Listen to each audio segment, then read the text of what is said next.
So it doesn't seem to matter how much we raid here. The Sturgian forces just don't seem to be interested in defending these villages. And we're doing this, of course, because we're looking for different areas to fight, but also different kingdoms to fight here. As you can see, our little small homeland in this Khuzait series is being besieged, and I may make our way back there. But of course, we don't want too many of the same kind of battles for this series. I really try to avoid redundancy, so I've been trying to spur the Sturgians to fight here, and they just don't seem interested. Oh, here we go. What do we got going on here? 2500. All right, this is perfect. So this Sturgian force is obviously roused to defend this this village of theirs. In fact, there's a third army behind them. So evidently these armies have just been gathering to spring on us here. Now, of course, our army is not my normal campaign army, right? We've got very low-level troops. We've got very low-level companions, right? We still have 6 to 8 high-level companions. You see 7 Battanian fian champs and whatnot. And of course, we have a Khuzait type heavy army. I would say we have 70% of our army, give or take, is Khuzait units. You see all of our prisoners here that I can recruit are Khuzait units. And the focus of this, of course, is horse archer tactics. This is not something I've delved into in the channel very much, and a lot of guys have both requested this, and I think deserved it, right? If we're going to be tactical enlightenment, we can't cover half of the tactics or 2/3 of the tactics of Bannerlord. So we'll engage here with normal player damage. I'm very tempted to reduce damage.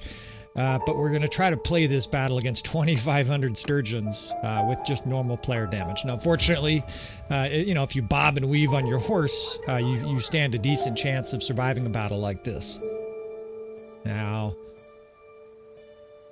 this is excellent. Okay, so there's this river that kind of winds its way through this landscape that we're fighting on, and this is going to be excellent to slow down the enemy, to kite, to do all of the things necessary as a Khuzait tactician to win a battle this lopsided, right? We're outnumbered 3 to 1, and we're going to have to do some nifty things here with tactics, otherwise we just won't survive. So archers, skirmishers, and infantry behind the river.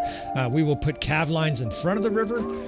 And then, of course, we'll be skirmishing with our horse archers. Now, I got to get some of these low-level companions, low and high-level companions reassigned to groups. For some reason, they get disrupted. And we will see what the Sturgians present to us in this battle, right? It's 2,500. It's obviously going to be a very powerful force. Lots of cav, I assume, and lots of infantry. Of course, we'll hold fire till they get close to the first division, if you could call it that, is 16 infantrymen. And notice this range back here. I like to extend the cursor back into locations like that to see if I have room to kite, right? If you're planning on kiting like we are, you must have room behind yourself, right? You know what? The enemy's so far away. Let's see if we can't skirmish a little bit with some of their cavalry here. They've got almost 300 heavy cav. So obviously we're badly outnumbered, but of course almost all of our units here will have ranged weapons. Of course, we do have some Khuzait heavy lancers and some other units that don't have ranged weapons, but most of our units have ranged weapons. Now, the 3rd division is our defensive division, right? We'll be using that 3rd division in a square, in a shield wall, to repel the enemy, to slow them down, and then attack them with the other units, right? Shoot them with arrows, throw javelins at them. We actually have a fair amount of Aserai troops, and that's just through the recruiting process. Of course, we've had a couple battles where we got some prisoners from the Khuzait. We had a keep siege defense already in this series. This is the 3rd episode in this series, and we're closing in on one of these cav wings. It's interesting, it's actually moving away from us. In fact, their whole rotation, they're rotating their entire force, I guess, to face the menace of our horse archers. Not a bad strategy by the AI here, but they're also fucking with my plan here. My plan was to ambush and destroy one of their cav wings. Motherfucker. Their cav is heading for our troops. Alright, well, my plan is to isolate one of their cav divisions and destroy it. And can't tell. My fucking troops, of course, are getting in my way. Yeah, they are. These motherfuckers are heading for our troops. Fuck you. Well, my plan is to isolate and destroy one of their cav wings, and it looks like they're going to volunteer here. One of them looks like they're taking advantage of the fact that we're not back to help to defend the rest of our troops, so we'll put our infantry lines in squares, just like Napoleon or any of the armies of that era, and we're going to wade in here on these fucks. Now I'm wielding one of my faster pole arms here, right? That's because I knew I was going to be swinging my pole arm a lot in a battle against the Sturgians. You got all these cav motherfuckers. We'll be beheading some of these pieces of shit Sturgians. Teaching them a good lesson here. Now I've got the second and the third following up behind me here. We're going to trap and attack this division. Take off a few more heads, and we're going to wade in here. These guys are now being shot as they regroup. We're going to wail on these nobles and mow down as many of them as we can. Now that we've isolated this cav division. Of course, they have no support. Their archers are nowhere in sight. I don't know why I bother with archery. I know there's a use for archery. Maybe I will develop sort of my archery sea legs, so to speak, during this series. But right now, every time I pull my bow out, even with 300 skill, I feel like, I don't know, I feel like a karate master picking up a set of armor. It just doesn't seem appropriate. So you'll see me using my glaive a lot. I'll try to use it sort of for the theme of this series, but it's so much more natural for me to use my glaive. Alright, damage done to that division. We probably reduced it by half. The rest of their forces are coming in. And our primary strategy here, of course, is going to be kiting, right? We are going to be bringing the enemy in. I've got that 3rd Division of cavalry out front. That's there to slow down the enemy assault. That way they kind of run into a brick wall, and then the archers and whatnot can fire away. Our horse archers are following me.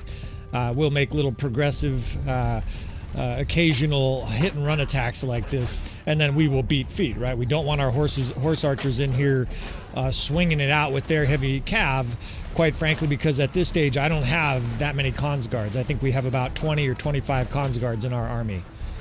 So we'll be doing hit and run approaches like this, but it's very effective, right? Our archers are lethal. We've probably got 80 archers and another 60 horse archers. Now I do have the 1st and 6th Division, which are skirmisher and infantry divisions, but they're paltry little things. It's like 15 men. You can see 12 over there. It's just not going to be very effective. So we start to kite here. Kiting is basically just spreading out your formation as we try to fucking kill this cav attacking our archers. Of course, that's one of the major concerns early in a battle like this. This fucking lord. Fuck you. He sees what's coming too. He's riding as hard as he can. He's like, let me get out of here. He ain't fast enough, motherfucker. Alright, time to move our infantry division and our cav back in a square, right? We can get these guys brought back deeper into our formation. That'll both distract their cav and infantry, I'm hoping, and that'll give them a target besides our horse archers here to attack. You see their archers are virtually out of the fight because of our kiting. Our horse archers are doing good work. I hear arrows firing all over the place. Now this division over here, we're going to start to turn these guys perpendicular to the enemy, right? They get nasty enfilade fire. It's the same as crossing your T's in a naval battle. For anybody, you know, you fans of history, right? We're doing, what is it, the Battle of the Nile, I believe? It's either the Battle of the Nile or Trafalgar, where Nelson crossed his T's and fucking decimated the French. Alright, so horse archers behind here, we're just kind of trying to interrupt their infantry, and what I mean by that is just kind of jostle them around, distract them a little bit while all of our ranged units work. You see their infantry here is actually trying to throw their little pathetic throwing weapon. God, that guy got wailed on. That looked like one of our low-level companions got smoked. But we want them throwing their weapons, right? We want them throwing their little paltry throwing axes and kind of skirmishing here, because they're going to die rapidly if they do that, right? That clearly favors our ranged attacks. It's much better. They would be much better served by just barreling straight for one of our archer divisions and destroying it entirely. But, of course, we're kiting. We're going to make that difficult on them. Every time they get a little closer, we're just going to move our infantry or our archers back. And, of course, that's going to frustrate them. And skirmishing with their cav, right? The main thing that I've basically learned with the Khuzait is you're going to be doing lots and lots of kiting and lots of skirmishing, right? You're going to do little hit and run attacks, and I'm speaking of battles where you're outnumbered. Every single battle, of course, that I've fought with the Khuzait at this stage, we've been outnumbered. Maybe at some point I'll fight a battle where we have like the same amount of troops and the enemy's scared of our force, and so we have to take the offensive. In fact, that might be the next episode, right? I'm trying to give you guys lack of redundancy, right? We're not trying to give you the same episode. I want when you guys watch a video on tactical enlightenment, you know that you're not going to be bored, right? You're not going to have some fucking lemon of an episode where you're just like, what the fuck, right? I'm going to try to entertain you guys, try to give tutorials for those people who are still learning, and no matter what, I'm hoping that if you click the video here, you're not going to be disappointed, right? That's my job as a whatever the fuck I'm called. I've only been doing this for 8 months, influencer or entertainer or whatever the fuck it's called. That's my job, right? If you guys are learning, if you guys are having a good time, if you think it's funny, if you think I'm a bad archer on horse, all of these things, this is the bottom line is you're interested in what's going on here. All right, so fishballing their infantry here, right? We have a couple archer divisions surrounding this infantry, and so they're kind of panicked. They don't know where to go, and we have horse archers now wrapping around them, right? We've got horse archers in stationary positions, basically firing away, and then we have, I think it's the 8th Corps following me, right? And these guys are also running them over and stuff like that. Now, my 4th Division looks like they're almost out of ammo. I see there's crossbows, sword sister gals in there. We will have to attack with them eventually. Now listen to the death spam. These poor infantry are just getting ripped apart, right? You can just hear the arrows just pecking away, hitting them in all directions as they haplessly hold up their shields. And of course, this is historically appropriate, right? If you had an infantry army against the Mongols, well, you may as well just fucking wave the white flag, right? You had no chance. Yeah, this infantry, I don't know, they must have had 300? I want to guess 300. I didn't look at the beginning, but I would have bet the Sturgians had 300 infantry at the beginning of this battle, and they're already reduced to, just a broken down division.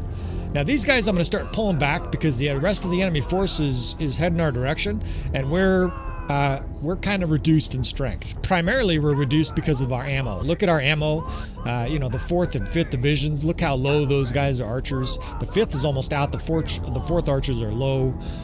So we're getting a little desperate here. What I'm basically going to do is get the enemy to approach, cross the river, and as soon as they're vulnerable at the river there, everybody will charge. Even the archers, even guys with no shields, all the horse archers. Why? Because we don't have a choice. The enemy has fresh reinforcements with archers firing away. So I do have a cav division down there absorbing a lot of those arrows. We are going to fire every single arrow left in our quiver here. But obviously, very soon we're going to have to attack the enemy here in melee, right? We just don't have any choice. When you have archers that are out of arrows, they become weak infantry.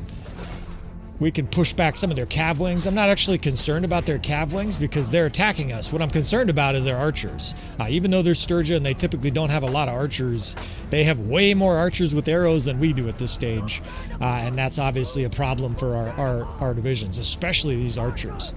So we're going to start tightening up these archer formations and moving it behind shield walls here. I should get reinforcements soon. That guy was fucking trying to take me out, motherfuckers. Wherever the reinforcements come out, we'll use them immediately. I'm a little concerned, though, that it's going to come out, like, right next to the enemy. Because that's where we started, is where the enemy is right now. I think we started on the other side. Yeah, I see you coming for me. I think we started on the other side of this river. And I'm afraid our reinforcements are going to pop up, like, right in the middle or on the other side of the enemy formation here. Nevertheless, now is our chance, right? Now we're in a position here to start getting aggressive and attacking these fucks and try to put a major dent in them with melee. In fact, I think we just got reinforcements. It's hard to tell. There's troops mixed all over the fucking place here. Yeah, I got archers here in the midst firing at the enemy, but I also have the enemy infantry like right next to our archers. It's a very bad spot for our reinforcements. This is an inevitability in really large battles, and I do like to show sort of how to persevere in these situations, because if you're fighting large battles, you will lose your horse and your reinforcements will come in a dog shit location like this. Our archers basically face to face with their angry infantry. These motherfucking archers are shooting our guys before they can even get their bearings, and it's obviously very messy. Now, a couple tips here. The very first thing you want to do is if your archers have a location they're going to, tell them to stop immediately. And what they'll start doing is at least shooting. The last thing you want is your archers running while they're being shot. That's a certain way to have them completely annihilated in 30 seconds. The next thing I like to do is shield wall my infantry and charge all of the divisions. And what that does, look at these guys wiped out our remaining archer corps back here. They're out of ammo. I had no choice but to charge. And we don't have an elite army here, right? A lot of the videos you watch on the channel, we do have an incredibly stacked army. We don't here because we're still sort of leveling up this Khuzait army. Still, that's not stopping it from being a screen of green here as we massacre this division, right? Once our troops reach them, Once our archers got into position, once the horse archers sort of dug in here, it was a complete massacre. I haven't seen a death in a while. There's the first few as we annihilate the enemy reinforcements. This fucking guy, I don't know if he's routing or chasing that guy. All right, so a little bit of order here in between them too. Like I said, if you get these unfortunate reinforcements where it just kind of dunks your head in the shit mire, you pull your head out, you take a deep breath, and you try to recover. All right, so we're moving infantry towards the front. We've got a new infantry or archer division. It's the 4th. It's not a new archer division, but it's a full archer division with ammo. I've got a horse archer division in the 1st, which is kind of odd for me. I'll probably finger fuck some of the commands, and we can now prepare for this next wave. Now, honestly, it's going to be a very similar approach, right? We are gonna wait for them, and then as they get close, we will counterpunch, right? There's very much counterpunching with a kingdom like Khuzait, and that's honestly how I fight with most kingdoms, right? I let the enemy come to us. I let them sort of wear themselves out on squares, waste arrows at range, and then a very nasty coordinated attack, usually with flanking, sometimes with surrounding tactics. We'll calm before the storm here as we let them approach. I don't really want all our archers wasting their arrows at this far away, and I don't want to attack them piecemeal and have our guys charging into that river. We're going to let them come to us. I want a faster horse. I could just feel that horse was slow. To this stage, my health is actually in pretty good shape, right? I'm at half. Even though it's been very bloody fighting against a massive force of cav, right? They've had a massive amount of cavalry in this battle. I was kind of hoping they'd have a lot more infantry, in which we would be able to enact a horse archer kill box. Maybe that'll happen here towards the end of the battle. One of the keys, of course, to kill box is to make sure the enemy doesn't have a lot of cav, because they'll simply ride down your archers while they're trying to position. These motherfuckers are chasing after us like we got $100 bills tucked into our fucking armor. Fuck you. Attack our infantry, you dipshits. All right, perfect. So some of them are. We're going to start kiting again. Infantry division gets backed up. The infantry division into a square, right? We will bring those guys back and this cav wall and basically provide defense with those 2 units. The archers will move back. They'll be kiting. And then we have this 70 or so heavy cav, horse archers and whatnot. But we got to keep dealing with their cav. This Sturgian force, for whatever reason, has an awful lot of heavy cav. And actually not heavy cav. I can't say these are heavy cav anymore. But they have an awful lot of guys on horse. That's not real typical. And it's fucking with my plan here, right? To have a kill box. Nevertheless, our squares are working beautifully. We can now start to offset our archers, put them to the side of the square.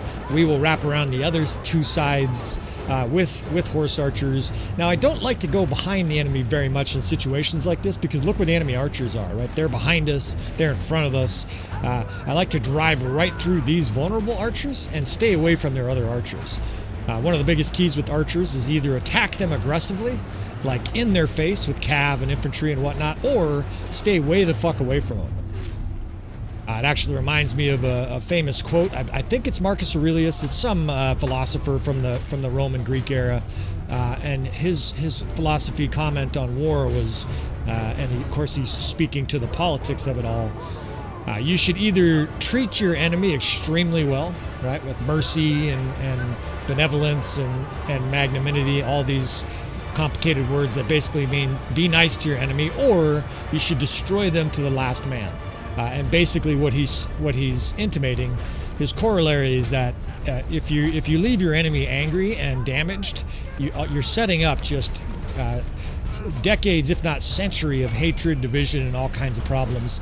And to be perfectly honest, I think that's a big part of the problem that's occurring in the United States of America right now. I'll continue to try to show you tactics here. This time our reinforcements popped up directly to the side of the enemy, which is beautiful. These archers are told immediately. You can rewind it if you need to. I just told them to halt immediately. Sometimes I'll do halt and then tell them spread. That way they're not packed together. But that's a perfect location. Basically, it insta flanks the enemy. Right? They all of a sudden they have archers, infantry, and now I'm running around with cav on their flank. And of course, against archers, that's devastating. And naturally, the death spam has turned quite green. And now it's just the next 10 minutes of this battle are probably going to consist of me just running guys over with my horse and slashing them with with my polearm. But just a 30-second excerpt on it. The Civil War in the United States was really, really bloody and ugly. More so than, I think, even the English Civil War. Now, this fucking guy keeps getting in my way, so I'll fucking kill that guy. Speaking of the Civil War, I fucking hate it when horses get in my way. I'm not opposed to killing these guys. It's better to rule, at least on a video game, through fear rather than love. So we'll kill that fucking guy. So the Civil War in the UK was also extremely bloody. I don't mean to sort of make light of the ugly Civil War there. In fact, as a proportion of per capita, more people died in the English Civil War than World War I, which we all know, or almost all of you probably know, was incredibly bloody.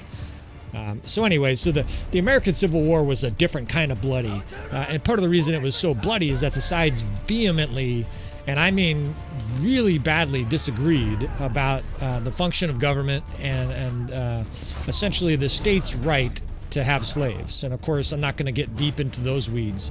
But what did happen is decades, if not still centuries, of fucking animosity from the two sides because of how the war went. It was very long. It was very bloody. The South, the Confederates had outstanding generals, and that offset the numerical advantage that the North had.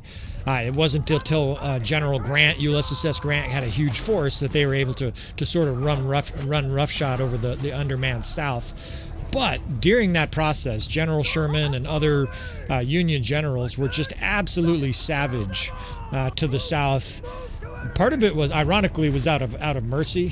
Sherman intentionally went through and devastated Georgia with the idea that hey, if we destroy all their resources here, if they don't have food, if they don't have hogs, if they don't have Negroes to work the field, then they won't be able to sustain the war effort, right? We're going to free all these Negroes, we'll burn all their railroad tracks, fuck all their shit up, burn all their cottages, basically raised ground tactics. And it's obviously very ugly for the... and we're just running through here with Cav as our divisions move up. I shouldn't divert too much from tactics here for those wondering. So I have infantry in a shield wall and Cav in a shield wall, and all I'm doing is dragging a Cav division, and we hyper mow through here and just bang the shit out of their troops as our units move up, right? And obviously what that does, besides killing their archers, beheading these fucks, is it interrupts them, it freaks them out. A lot of these guys pull out their little weapon and try to swing it at you. Meanwhile, your infantry is closing in, right? And death is imminent to this archer division. I'll try to wrap it up. As you can tell, I'm quite a talker and I'm quite a student of history. I just find it fascinating. Well, in the effort to effectively end the war, a little bit like World War II, where the U.S. dropped the only nuclear wars ever used in battle, in an effort to end the war with less casualties, the Union decided to basically ravage the South.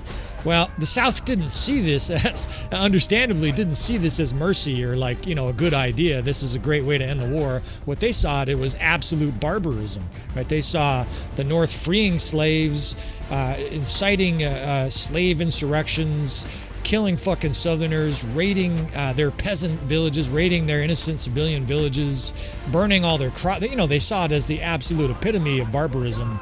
Then the North, of course, assigned a bunch of politicians to go down to the South and basically institute some of the elements of the government that wanted the South to sort of play ball, right, with the rules of the North, right, which is to say more freedom for black people, more just northern desires in the war. Anyways, that was supposed to be 30 seconds and it ended up being like 5 minutes. The bottom line is that it's one of the reasons that the United States is in such a big mess today. A lot of people don't really think that that's at the core of it, but I do for sure. If you take a look at the map of the Civil War and the countries that fought, something like 95% of the locations that were Confederate are today controlled by the GOP and the Republican Party.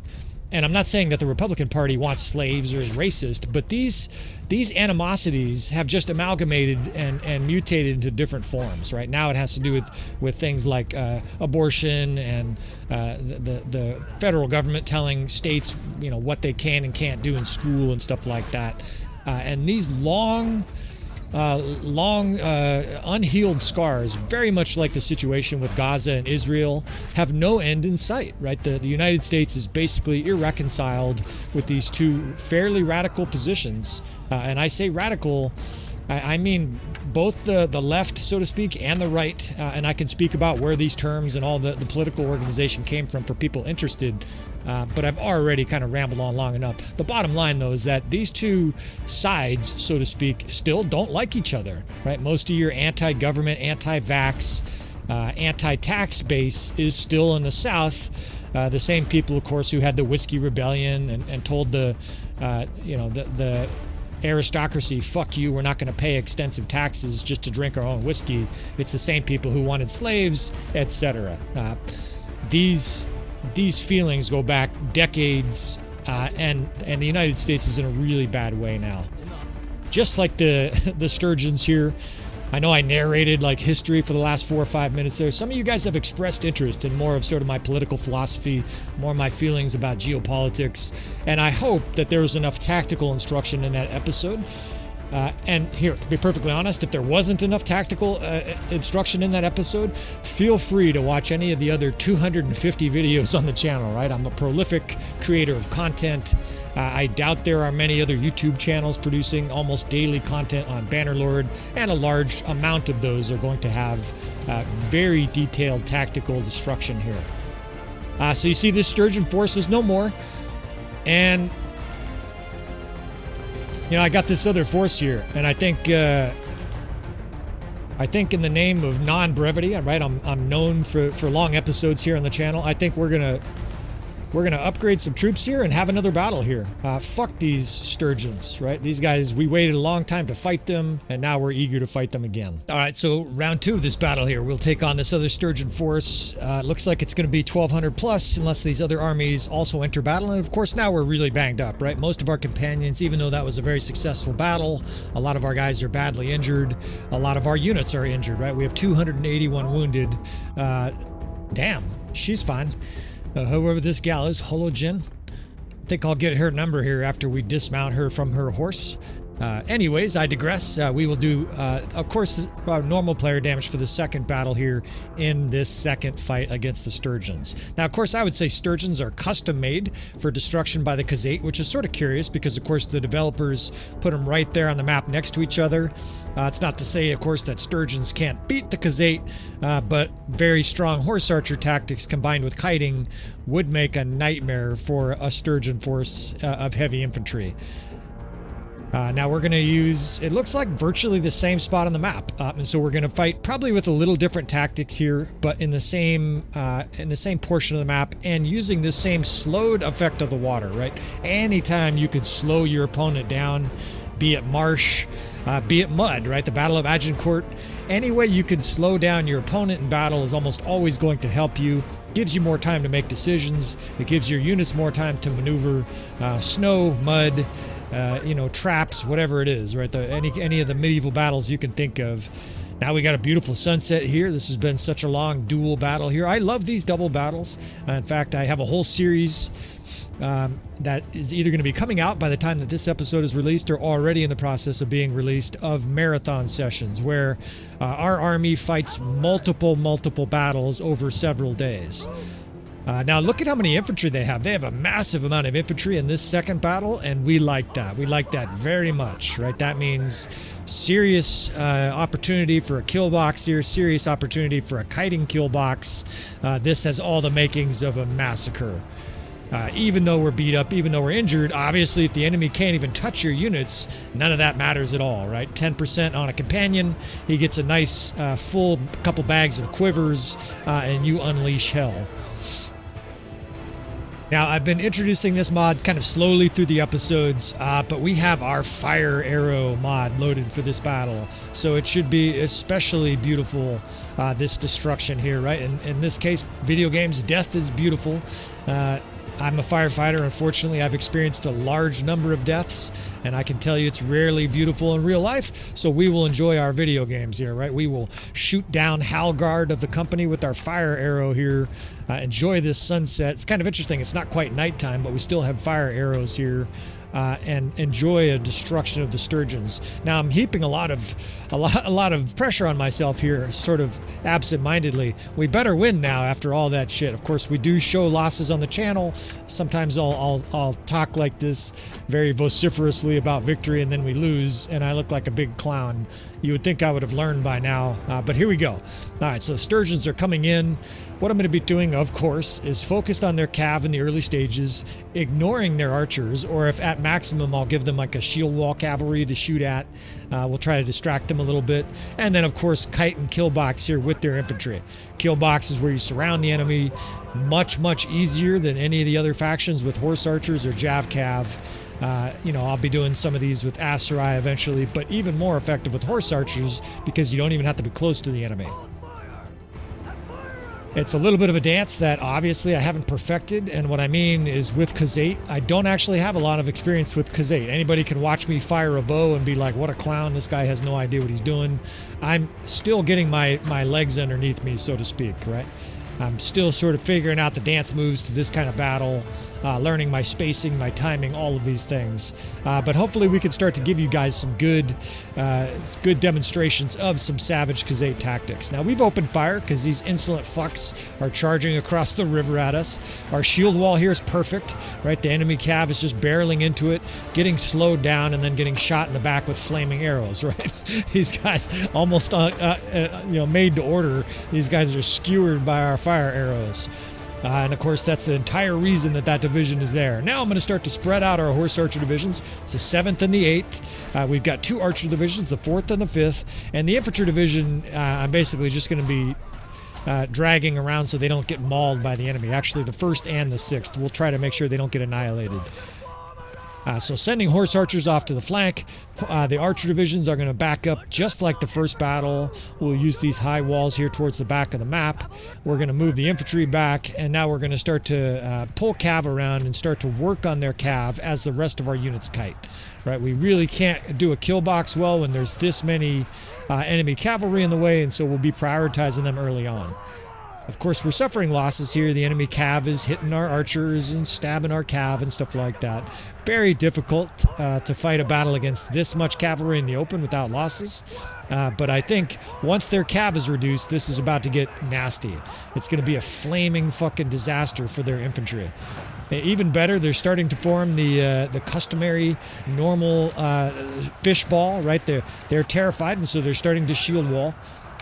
I've got these cavalry getting bound up in here, and I don't really want cav bound up in here. I've got this infantry division in a square that I'm fine with the enemy zerging, but I don't actually think I want to be charging with cav here. I think the cavalry is just going to, you know, the heavy cav is just going to be purely defensive for archers here, right? If we can get these guys to block some arrows from the enemy archers, they don't have very many, but every time I look over the ridge there, I see like 40 guys. All right, so the flaming arrows have started, right? It's starting to look badass. We're going to start to move that infantry square back further, and now we're going to start to wrap around the enemy with this archer, with these archer divisions. We're at the 4th and 5th. I'm dragging a horse archer division. The other one is static, and the enemy is starting to be encircled. It's a little bit hard to see. Hopefully I can get the visuals so that you guys can see this clear. We'll move this 6th division back here. We'll move this other archer division back. And I've got intermittent cavalry sort of mixed in with the enemy. You see their little orange glow, you know, globes above their head. I think we'll be able to clear those guys out here. I've cleared all the cav out. Now it's just a matter of getting these guys sort of clear of the mess of infantry. And the death spam is starting to look very good, right? Like it's turning solid green. The enemy's in a big fishball in the middle, and I don't think they're reaching any of our units, right? Hence the death ball, right? They're just, I mean, actually they got a few kills there. I got to figure out, that's the part I'm going to have to figure out, is basically how I drag around my archers to have no losses, right? We can basically position our archers probably more manually and just use them the same way I would with a normal kill box and not worry about dragging them around me. I can circle the enemy, but just positioning my horse archers in static positions, if they become threatened or getting shot at, we'll simply move them. Right, and it makes it faster and easier to set up a kill box with horse archers because they move quickly to the spot you want. They're also shooting the entire time you move them there. All right, that's starting to look a lot better. There's like 200 poor sturgeons being lit on fire, hundreds of flaming arrows being shot at them. It's kind of cool too. The arrows stay on fire after they hit their body or their shield or whatever, at least for a little bit. Yeah, this is what's going on. I got these two cav divisions. They're just kind of, frankly, they're in the way. I don't want any cav in here at all. If I use them at all, it'll be to block enemy archers. I just don't want these guys in here. That way the enemy has no targets, and they just get abused for our pleasure here. Just flaming arrows shot all over them. None of them can catch anything. They're all fucking panicked and urinating. Because not only is death imminent, but they're going to get lit on fire before they die, right? This is not a pleasant way to go. Got this 7th Corps all drag into a more opportune position. All right, so their archers are shooting these archers, so this is where we use our cav, right? We'll just put our cav. Actually, let's put them right in front of these guys. I hear them getting shot. We'll put our cav wall right in front of our archers, protect those guys here, and allow us uninterrupted skewering of their archers. Their horse archers here. These guys over here, a lot of these guys must be out of ammo or low on ammo because they're just standing there. Oh no, they're shooting. It just, I guess not all of them, it's bright yellow when they fire their shot. So this infantry is toast, or at least temporarily toast, so we're going to start skewing their archers here, right? We're going to aggressively pursue these fucks as they try to reform. We're going to make them pay a toll, right? We'll say every 5th guy loses a body part. That seems an appropriate toll for their insolence. We'll shoot some of these guys here because I need practice, right? We will fire arrows into their back here so that we get better skilled at archery. And tell them to bring more next time, right? Outnumbered 3-1 is insufficient against our horse archer army here. Even when we're injured, obviously, this was no challenge at all. I mean, I'm looking up at the power bar for the first time, and it's really ugly. To bring these units forward now at this stage, I don't know if the enemy's got another serious wave. They do have a handful of archers still left here, so we'll mow these guys down. We're not about to lose some guys here at the end of the battle. It's a beautiful scene with all the sunset colors and the flaming arrows, and of course the spray of green as our enemy gets immolated by our archers. Very pretty. Always prettier when you win.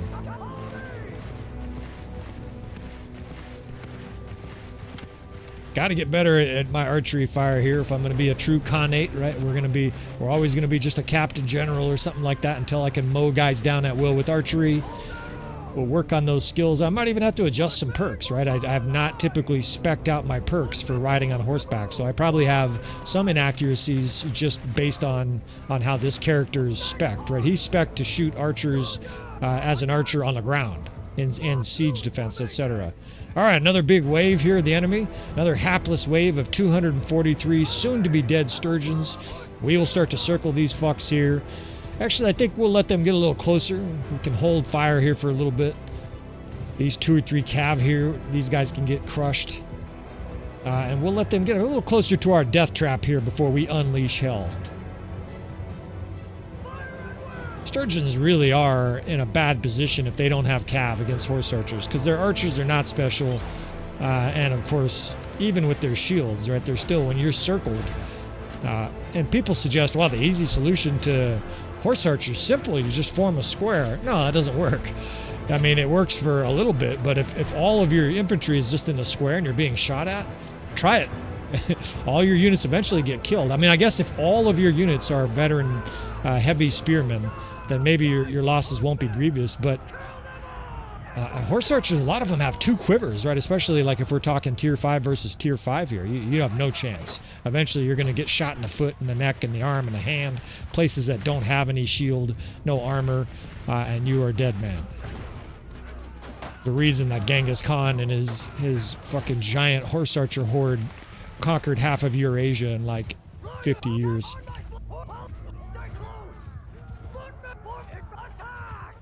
All right, so they're in the water here. We're going to do a little bit of kiting here. No reason to get too sloppy, but I'm starting to notice our units are low on arrows, and just like the first battle, we're going to be forced to charge. We're going to be a little bit more precise this time, though. What I'm doing is effectively making a ring around the enemy here, and then we're going to have all these units attack at the same time. I know some of them will be in melee, some will be in archers and melee, and we'll suffer losses, but it's better than just kind of running with no arrows, right? At some point, you got to look up, you know, if you got, if someone invaded your home and you had no bullets left, well, you'd club them over the head with your shotgun instead, right? You got to make adjustments when you run out of ammo. So in we go here, right? It's an F1, F3, but it's a concentrated F1, F3. Every unit is basically right up on the enemy. and very few losses here. Of course, we still have powerful units because we've suffered so few losses in this battle. And it's a screen of fucking green, and the enemy turns to flee. And now they catch fire arrows in the back. I mean, what a beautiful victory here today.